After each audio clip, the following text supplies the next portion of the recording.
Évangile de Jésus-Christ selon saint Marc chapitre 15.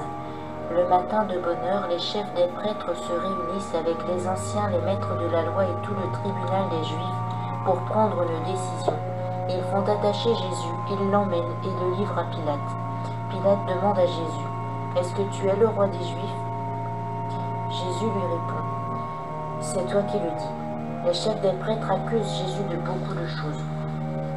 Pierre demande encore à Jésus, « Tu ne réponds rien, tu entends tout ce qu'ils disent contre toi. » Mais Jésus ne répond plus rien, et Pilate est très étonné. À chaque fête de Pâques, Pilate libère un prisonnier, celui que la foule veut. Un homme appelé Barabbas est en prison avec ses camarades. Ils ont tué quelqu'un quand ils se sont révoltés contre les Romains. La foule arrive chez Pilate. Les gens se mettent à lui demander, « Fais pour nous ce que tu as l'habitude de faire. » Pilate leur répond, « Est-ce que vous voulez que je vous libère le roi des Juifs ?» En effet, Pilate le sait bien. Les chefs des prêtres lui ont livré Jésus par jalousie. Mais les chefs des prêtres poussent la foule à dire, « Libère-nous Barabbas !» Pilate leur demande encore, « Qu'est-ce que je vais donc faire de celui que vous appelez le roi des Juifs ?» Ils répondent en criant, « Sur une croix !» Pilate leur dit, « Qu'est-ce qu'il a donc fait de mal ?» Mais ils crient encore plus fort, « Sur une croix !» Pilate veut faire plaisir à la foule. Il leur libère Barabbas. Il fait frapper Jésus à coups de fouet, puis il le livre aux soldats pour qu'ils le clouent sur une croix.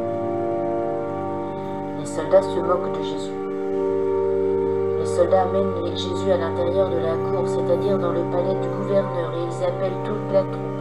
Pour se moquer de Jésus, ils lui mettent un vêtement en beau tissu rouge. Ils tressent une couronne avec des branches épineuses et ils la posent sur sa tête. Ils se mettent à le saluer en lui disant « Salut, roi des Juifs !» Ils le frappent sur la tête avec un roseau et ils crachent sur lui. Ils se mettent à genoux pour s'incliner jusqu'à terre devant lui.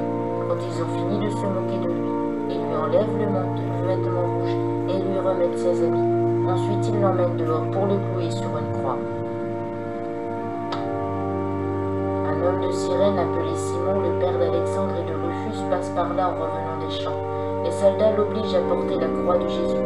Ils conduisent Jésus à un endroit appelé Golgotha, ce qui veut dire lieu du crâne. Ils veulent lui faire boire du vin mélangé avec de la myrrhe, mais Jésus n'en prend pas. Ensuite, les soldats le clouent sur une croix. Ils tirent au sort pour savoir qui aura ses vêtements, puis ils les partagent entre eux. Il est 9 h du matin quand ils le clouent sur la croix. Il y a une pancarte qui indique pourquoi Jésus est condamné. Jésus, dessus on a écrit « Le roi des Juifs ». Les soldats clouent aussi 2 bandits sur des croix à côté de Jésus, l'un à sa droite et l'autre à sa gauche.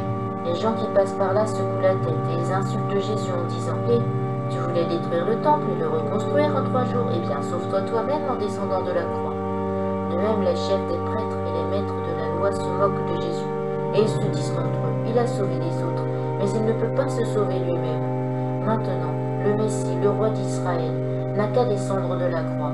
Si nous voyons cela, alors nous croirons en lui. Et ceux qu'on a cloués sur la croix, sur les croix, à côté de Jésus, l'insultent aussi.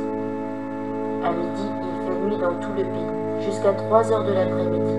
À 3 h, Jésus crie d'une voix forte, « Éloi, Éloi, lama sabachthani »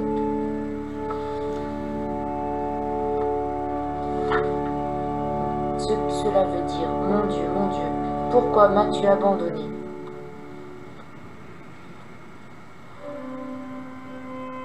Parmi ceux qui sont là, certains l'entendent et disent, « Il appelle Élie. » L'un d'eux part en courant, il trempe une éponge dans du vinaigre, il met l'éponge au bout du roseau et la présente à Jésus pour qu'il boive. Il dit, « Attendez, nous allons voir si Élie vient le descendre de la croix. » Mais Jésus pousse un grand cri et